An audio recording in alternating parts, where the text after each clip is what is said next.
In American politics, it's so easy to focus on Donald Trump as being the problem. Dumb, loud, annoyingly funny. It's such an old-fashioned term, but a beautiful term, groceries. It sort of says a bag with different things in it. That's just funny. And also, he truly does not know what the groceries are, does he?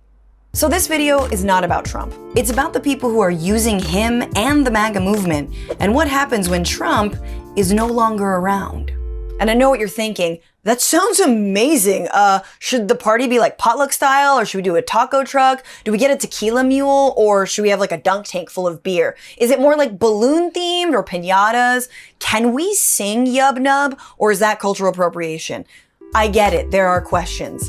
But I'm here to say, even if Trump is gone, our problems are only beginning. This is about the world that waits after Trump. By now you've probably heard of the BROLIGARCHY, a shadow crew of fragile, wealthy, anti-woke venture capitalists who want to live forever despite hating the earth and humans. They've thrown down with Trump and those around him in a major way. Now you might be thinking, oh God, not another expose on a rich pseudo-intellectual fascist. What is this, the New York Times? But I'm going to tell you something that others haven't said, which is that while the BROLIGARCHY might be scary and powerful, they're more afraid of us than we should be of them. And that's why we can stop them. I'll break down who they are, how they're connected to Trump, and how they're not smart, but creepy in their ideology and in their faces. Most importantly, I'm going to explain why their guy isn't Trump. It's somebody else. Someone who isn't really their guy so much as their creation. And someone who, unlike Trump, has absolutely no bangers. First off, what do all these guys do? They are, for the most part, venture capitalists, or VCs. They're known for investing in startup companies and making tons of cash from girl ranking websites and other breakthrough innovations. But venture capital funding doesn't just fuel startups. It concentrates enormous financial and strategic power in the hands of a small group of investors and founders. And given that there are no limits to campaign contributions in this country and that rich people are often bored, instead of launching a real Blood Boys of Silicon Valley spin-off like any normal bored rich person, they invest their money in reshaping the political landscape to model their f***ed up little worldview. And just like the billionaire we are familiar with, Elon Musk, the BROLIGARCHY is equally triggered by pronouns, people of color, Ukraine for some reason, and women existing with their full inalienable rights. And while this video is not about Elon, it is about many of the men invested in Elon's companies, like SpaceX and Monkey Torture or Neuralink, and men who increasingly are in control of the US government. Now, of course, we all know about the BROLIGARCH MAGA love story between Musk and Trump, like a SpaceX flight was perhaps always doomed to implode. A volatile relationship that's giving Bennifer if both were unfuckable. And while it's been entertaining to watch the predictable breakup between them, which, who knows, might all be mended by the time you're watching this, it's the kind of entertaining that you know won't last. Like a lobster in a tank watching two chefs fight over recipes. It's fun to see them bicker, but you're still gonna die. As our first billionaire, the German-born, South African-raised, red flag, Peter Thiel predicted, even before the fallout, Musk and Trump's fighting may not last long, as they have a lot more that they ultimately agree on. They both have a common enemy in, the zombie establishment, the stagnation, the sense that nothing's been working for quite some time, and I don't think that enemy is going to go away anytime soon. Look. Who knows what getting decades of blood transfusions from young boys in hopes of living longer does to the skin. But I think we've got a pretty good idea. The zombie establishment, the enemy. And for the BROLIGARCHs, that establishment is the liberal democratic order. To Thiel, the US is like Germany in the 1920s. I don't think we're ever in a cyclical world, but there are certainly certain parallels in the US in the 2020s to Germany in the 1920s, where liberalism is exhausted. One suspects that democracy, whatever that means, is exhausted. We have to ask some questions very far outside the Overton window. Let's back up. Billionaire Peter Thiel is a venture capitalist who is friends with Elon Musk, and both made their fortune investing in PayPal. He was also an early investor in Facebook and is now invested in a bunch of other companies and is the co-founder of the tech surveillance company Palantir. He's so loaded, even he doesn't know how much he's worth. Do you know how much you're worth? I don't know. It's most of it is in illiquid private tech companies. So, I don't know, probably more than 10 billion, less than 20. Why is he answering this the same way I answer my doctor when she asks me how many drinks I have a week? More than 10, but less than 20. I'm a social wealth hoarder. And what happens when you have too much money and there's no limits on campaign contributions in a so-called democracy? You buy candidates. Back in 2016, THIEL saw the MAGA on the wall and donated $1.25 million to Trump's first election. He saw Trump not really as a political figure, but someone who represented a break from normal politics. What Trump represents isn't crazy, and it's not going away. He points toward a new Republican Party beyond the dogmas of Reaganism. He points even beyond the remaking of one party to a new American politics. A new American politics. One that's not going away so long as THIEL is cashing in. A lot. In fact, Palantir's stock has risen 140% since Trump has been in office. The company's gotten $113 million more in government contracts, including a $30 million one from ICE to surveil every immigrant in the United States, plus a separate contract worth $795 million with the Department of Defense. Now, Palantir is being tapped to sort through all the data that DOGE hoovered up from different government agencies to surveil us all. But don't worry, America, you're safe with Palantir, because Palantir's current CEO is co-founder Alex Karp, who's actually a really normal and very responsible person. Palantir is here to disrupt and make the institutions we partner with the very best in the world, and when it's necessary, to scare enemies and on occasion kill them. Oh God, go back to the wet guy. Let's move on to another billionaire cashing in on Trump, who happens to also be one of THIEL's besties, David Sachs, and another white South African afraid of the brown masses, who likes to tweet things like, "The tyranny of woke progressivism is over." You're a billionaire. You exploit other people's labor and buy senators with all of your money. What kind of tyranny could you possibly be talking about? Well, now I can call my slaves retarded. And guess what? Sachs got himself the role of crypto and AI czar in the new administration, which, judging by the Trump meme coin, the crypto wallet, and the forthcoming exchange the president is running from the fucking Oval Office, he's likely also cashing in on. He even recently likened the reemergence of Trump to the reemergence of crypto. He similarly was facing lawfare a year ago when his political enemies were trying to put him in prison for 700 years. And so I think he really understood the plight of the crypto community, because they were being subjected to the same kind of unfair persecution that he was. Ugh, yes, the persecution of laws. I get persecuted by them every time I'm at a Sephora and I walk out holding a lipstick I haven't paid for. It's not my fault they're palm-sized. It's not like David Sachs needs crypto to be rich either. Sachs is also part of the PayPal mafia of billionaires and is friends with Peter Thiel from Stanford. The two wrote a book together called The Diversity Myth: Multiculturalism and Political Intolerance on Campus. Yeah, a book about diversity written by two white South Africans. I would love to hear that on Audible. Chapter 1. Blix. Sachs also wrote for the Thiel-founded Stanford Review and weighed in on a campus rape of an underage girl by saying that statutory rape laws are, quote, a moral directive left on the books by pre-sexual revolution crustaceans, noting that the 17-year-old victim still had the physical coordination to perform oral sex and presumably could have uttered the word no. Oh, and now he's in the White House. I just love it when alleged rapists and rape apologists come together. Now let's move to the balds, two in particular, Marc Andreessen and Brian Armstrong. Marc Andreessen is the head of the venture capital firm Andreessen Horowitz. Along with Thiel, he was an early investor in Facebook, and both he and David Sachs and Peter Thiel have invested in Elon Musk's companies. In 2024, he and his partner Ben Horowitz each donated $2.5 million to Trump's re-election campaign. Now, after spending enough money on watery martinis at Mar-a-Lago, Andreessen enjoys his position as an advisor to DOGE. Andreessen is equally triggered by a world gone woke. In fact, since October 7, 2023, he's invented a new way to scare himself. You know, the new acronym, right? LGBTH.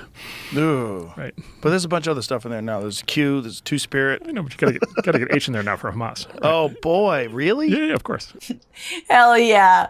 That joke must hit real hard if you like bombing kids. Now, let's just state the obvious. This is not normal bald. This is Humpty Dumpty conehead levels of scalp. It isn't right. What's in that? Let's go to a normal bald, Brian Armstrong. He's the co-founder of the crypto exchange Coinbase and bankrolled the super PAC Fair Shake, which effectively gave the Republican Party the House and Senate, spending $133 million in the 2024 election cycle, including in the Democratic primary races that unseated Cori Bush and Jamal Bowman. And while Armstrong is very invested in bending the American political system to his will, he's also far more interested in crypto helping to create political systems that are totally separate from the United States. And ironically, he explains this by speaking about the Founding Fathers, who he knows little about, but he's pretty sure they were geniuses or whatever. The Founding Fathers, and I studied like just a little bit, I'm not an expert. I think they were obviously like geniuses. It was this huge breakthrough, and like the American experiment has a long way to go, but I do think America is in slow decline right now. Europe is in decline. Like there's all these issues. Freedom of speech is under attack. You know, so I do think with humility, we all should be thinking about how do we extend that experiment that Founding Fathers started in America and sort of preserve freedom, because I do think it's under attack, and there's a lot of tech debt in the United States about more and more laws accumulating, more and more things are illegal. And we're actually losing freedoms, not just economic freedom, freedom of speech, other forms of freedom. So I would like us to all in crypto think about how we actually go create physical places in the world to preserve freedom over the long term. Yeah, freedom, like the freedom to say free Palestine, or the freedom to not be unlawfully detained, or the freedom to go to a doctor without going bankrupt, or the freedom to change your gender, or have a safe abortion as part of reproductive care, or the freedom to protect your data online. Ew, what are you, poor? No, it's the freedom to create fake currencies and escape any accountability from the SEC. Do you even go here? What Armstrong is referencing are private or charter cities, freedom cities. They're like sanctuary cities, but for the ultra-wealthy. It's not enough to gentrify cities. Broligarchs want to completely exit from cities and states altogether, porque hay gente que habla español. And given how much they've invested in Trump, maybe their ticket to existing outside the government is ironically the US government. We should hold a contest to charter up to 10 new cities and award them to the best proposals for development. In other words, we'll actually build new cities in our country again. Yes, it'll be purely merit-based. Whoever has a good plan and a luxury airliner will win the contract. I mean, whoever is the most innovative and has boatloads of unmarked dollar bills and gives me the most access to women who aren't my wife will win. This takes us into how deeply the broligarchy is dumb, creepy, and fragile. Guys like THIEL and ANDREESSEN have already invested in privatized society projects like Praxis, which is eyeing Greenland to start a city that will, quote, restore Western civilization. It's like Wakanda for whites. Wakanda. These guys already back crypto and billionaire-funded private communities like Prospera in Honduras and California Forever in Solano County, despite ongoing battles with local communities. Can I just say California Forever is the funniest name? It sounds like the Moldovan translation of the movie Point Break. Do you want to come over and stream California Forever? Another broligarch who's also a former CTO of Armstrong's Coinbase is BALAJI Srinivasan. BALAJI believes so deeply in the idea of a two-tiered way of living where undesirables are on one side of the wall and richies are on the other. He calls it something very specific. What I'm really calling for is something like tech Zionism. Yes, a land for a people without social skills. In other words, tech apartheid. Keep the terrorists, you know, the poors, the transgender people, the wokies, the financial laws, out. I can't overstate how much resistance there's going to be to this. Insane levels of howling resistance to having streets that are clean and hobos that are kept out. These broligarchs can't handle the fact that extreme wealth hoarding and deregulation have led to things like homelessness and addiction and destitution. And the real crime for them is that they have to witness the cost of their endless quest for cash. And rather than invest one fucking penny to actually solve those crises or pay a single shred more in taxes, they want to exit their mess altogether. They want to leave the stall with a stinker and then nuke the restroom. Balaji has thought this through so much that he wants to divide San Francisco into reds, blues, and grays. The grays are tech libertarians who are too rich, enlightened, to be part of either red or blue. He likens the color coding to the Bloods versus Crips rivalry, which answers the question, what if gangs, but everyone's a snitch? And to hear him tell it, the grays should celebrate their grayness. There should be a gray pride parade, okay? And, Solana should be at the head of the gray pride parade where it's got AI floats and just saying that, of course, it's funny, right? And of course, there'll be gay people at the gray pride parade. No, there won't be gays at the gray pride parade. Nope. One of the dumber parts about these libertarian private cities is the question of who's gonna work in them. Who does your dry cleaning? Who harvests your food and then cooks it? Because the trad wives they trick into moving there can't do it all. What about laws? If it's a society, there must be traffic laws, ordinances, rules, nay, a government. What if someone violates those laws? Are there courts? Will the AI Supreme Court justices sound like sexy ScarJo or sexy your mom? Also, cities with separate privatized governments that operate independently already exist. Haven't you heard of Los Angeles County? There's like 38 nation states here. Here's where it gets even creepier, because another guy who pushes the network states ideology is Curtis Yarvin, a programmer and blogger who answers the question, what if the fawns got no pussy? Curtis Yarvin believes in monarchy and the unchecked power of the president, or CEO, and speaks with the obnoxious candor of the kid in class who ate his boogers at you. The only remedy for this wrong is to put the president entirely in charge of the government. And that essentially means that the executive branch, far from being checked and balanced in a way that does not work and has left the executive branch not checked and balanced, but simply hogtied and held hostage, is to render the executive branch completely unilateral. Even though he believes in the rule of kings, Yarvin also believes in privatized states. And according to The New Yorker, his solution for the governance question would be solved by a secret board with the power to select and recall the otherwise all-powerful CEO of each sovereign corporation, or SovCorp. Yarvin has suggested that airline pilots, a fraternity of intelligent, practical, and careful people who are already trusted on a regular basis with the lives of others, what's not to like, could manage the transition between regimes. That's your idea? Airline pilots. Despite graduating from Brown, Yarvin also rails against universities as part of being the woke establishment, which he calls the cathedral. He also praised Norwegian mass murderer Anders Breivik, but he also felt like it wasn't good enough because the number of those killed, quote, didn't even mark triple digits. At his heart, he is very much a piece of shit and a troll, as evidenced by recent tweets like this. Girls think the EU and eugenics means ew.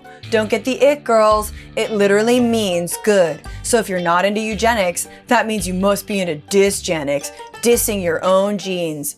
OMG, girl, what? OMG, girl, run. And look, Yarvin isn't just another troll because he happens to be friends of BALAJI Srinivasan, BRYAN Armstrong, Mark Andreessen, and oh yeah, Peter Thiel. Yarvin is their personal guru, their Gwyneth dishing out her goop, a lifestyle brand for guys who don't wash their dicks. They look to his blog for advice. You know, the place where Yarvin once joked about converting San Francisco's underclasses into biodiesel to power the city's buses. Then he suggested another idea, putting them in solitary confinement, hooked up to a virtual reality interface. Whatever the exact solution he has written, it is crucial to find a humane alternative to genocide, an outcome that achieves the same result as mass murder, the removal of undesirable elements from society, but without any of the moral stigma. Is genocide stigmatized? That's news to me. Andreessen and Thiel have even invested in Yarvin's company, Urbit. As the New Yorker reported, Thiel wrote to Yarvin in 2014 asking, how dangerous is it that we are being linked? One reassuring thought, one of our hidden advantages, is that these people, social justice warriors, wouldn't believe in a conspiracy if it hit them over the head. This is perhaps the best measure of the decline of the left. Linkages make them sound really crazy, and they know it. You know, I hate to say it, but he's right. You know, as a leftist, I don't want to sound crazy, and I don't want to believe in any conspiracies. I'm just going to stick to the facts. Okay, so long as we're talking about linkages, let's make the most important one yet. There's this guy, Curtis Yarvin. Oh God, we got ourselves another Yar Binks shout out. That's right, Vice President Jesus Dick Vance. A man who may or may not f couches, but definitely killed the Pope. A man who also at one point called Trump America's Hitler, but now we know he wasn't necessarily saying it as a bad thing. He too is a fragile former venture capitalist who rails against multiracial democracy. We should seize the institutions of the left and turn them against the left, right? We need like a de-Bathification program, but like a de-wokeification program in the United States. You want to seize the institutions of the left? I mean, I don't know how you seize an anarchist polycule, but you're welcome to try. After he shed his hillbilly ways, went to Yale, and wrote a book that blamed poor people for their problems, JD got in touch with a one Peter Thiel, who saw promise in the chubby junior venture capitalist, and if nothing else, blood. By 2016, Vance was working at one of Peter Thiel's firms and was a protege of these broligarchs. In 2020, Thiel and Marc Andreessen invested in Vance's company Narya, but they were clearly grooming him for more. In 2022, Thiel gave Vance $15 million for his Ohio Senate run. David Sachs also donated $1 million to the pro-Vance Protect Ohio Values PAC. Vance has spoken at conferences for Andreessen Horowitz's firm A16Z, which backs California Forever. And when in the summer of 2024, then candidate Donald Trump went to dinner at David Sachs's San Francisco mansion to talk to him, Peter Thiel, and other far-right VCs about who they thought he should pick as his running mate, there was clearly only one choice. Yes! No notes. No notes. Vance isn't just the connective thread between the techno-fascist broligarchy and MAGA, but also the Christian nationalist right, which is in fact doing exactly what many of the VCs have dreamed of. Vance is very tight with the Heritage Foundation, whose blueprint for firing federal workers and consolidating the president's power, known as Project 2025, is currently being enacted vis-a-vis one of its authors, Russell Vought, who heads the Office of Management and Budget. Along with DOGE, they are effectively doing what they set out to do, what Curtis Yarvin called RAGE, retire all government employees. JD Vance is so tight with the Heritage Foundation, he spoke at their 2024 Leadership Summit, hinting that it would be pivotal in doing exactly what it's doing now. And this organization is going to play a major role in helping us figure out how to govern at the White House, at the Senate, at the House, and all across our great country. So Kevin, thank you for your leadership. Kevin is the Heritage Foundation's president, Kevin Roberts, another bad bald, whose book JD Vance wrote the foreword for. Now, the book was originally called Dawn's Early Light, Burning Down Washington to Save America. But it was then changed to Taking Back Washington to Save America. Yes, soften it for the rubes at Hudson News, choosing between that and Matt Walsh's bestseller, What's the Matter with That Girl's Adam's Apple? Roberts is also the person who, as he was celebrating the Supreme Court's ruling on presidential immunity, said this. We are in the process of the Second American Revolution, which will remain bloodless if the left allows it to be. Just a man of God. Now, what about Skid Marcus Aurelius? Where does he come into play in all of this? I think the better question is, when is he out of play? He is, after all, at the tender age of 79, happy birthday, asshole, eats McDonald's regularly, and notoriously doesn't exercise because, according to him, everyone only has a finite amount of energy. Again, banger. There was a moment between the Trump-Elon spat, which once again might all be papered over by the time that you watch this, that I found particularly revealing. Elon tweeted something kind of prescient. He said, "Oh, and some food for thought as they ponder this question, Trump has 3.5 years left as president, but I will be around for 40 plus years." Ugh, God, that's way too much time to spawn more kids whose names are equations. Now, putting aside that that kinda reads like a death wish against Trump, it's also a shot across the bow from maybe the most pivotal and fragile broligarch, a reminder that they're not going anywhere. Remember what Thiel said. What Trump represents isn't crazy, and it's not going away. What Trump represents not Trump himself, isn't going away. And sure enough, there are also signs that the Broligarch's guru, Curtis Yarvin, isn't satisfied with Trump's halfway authoritarian measures. When Trump won in 2024, he wrote that, quote, Trump and Vance are not strong enough to replace Washington or even control it, and told his audience, if you have a Trump boner right now, enjoy it. It's as hard as you'll ever get. Ooh, that's almost as hard as the forgotten cucumber in the back of their fridge. Almost. See, Yarvin isn't satisfied with MAGA, and as he told the New Yorker's Ava Kaufman, unless we can totally re-engineer DNA to change what a human being is, there are many people who should not live in a modern way, but live in a traditional way, he concluded, and that is a level of revolution that is so far beyond anything the Trump-Vance regime is doing. Shouldn't live in a modern way? What is your complaint? Feudalism isn't coming back fast enough? And here's the point. At the end of the day, these fragile billionaires haven't staked their hopes on Trump. Trump is a means to an end. They aren't MAGA because despite agreeing with MAGA's backlash racism and anti-woke fragility, MAGA also has vague nods to the everyman, of expanding jobs and standing up for the downtrodden against the elite and the deep state, as fake as it might be. These billionaires, despite saying everything to the contrary, are the elite. They are the deep state. And through their massive government contracts, they are the recipients of government handouts from the nanny state that they both decry and want to secede from. And most importantly is that MAGA exercises its right to vote in a democracy, something these ghouls deeply despise. Nobody votes for a CEO or a king. No, power is decided the old-fashioned way. The man with the most inbred features wins. And we all know who that is. Like, honestly, what is in there? Like, what? How? And their allergy to democracy matters when you realize they've put all their money into a man for whom they could buy the vice presidency, but not a personality. Democrats say that it is racist to believe, well, they say it's racist to do anything. I had a Diet Mountain Dew yesterday and one today. I'm sure they're going to call that racist too, but it's good. I love you guys. Nobody's voting for that. Nobody likes Jesus Dick. The only way he could really take power is if he assumes office in some sort of constitutional line of succession. So yes, while Musk, Thiel, Sachs, Andreessen, Armstrong, Srinivasan, and Yarvin are powerful, we should not be afraid of them. They're dorklets who spook at the sight of a pride flag, an unhoused person, or a childless cat lady living her best life.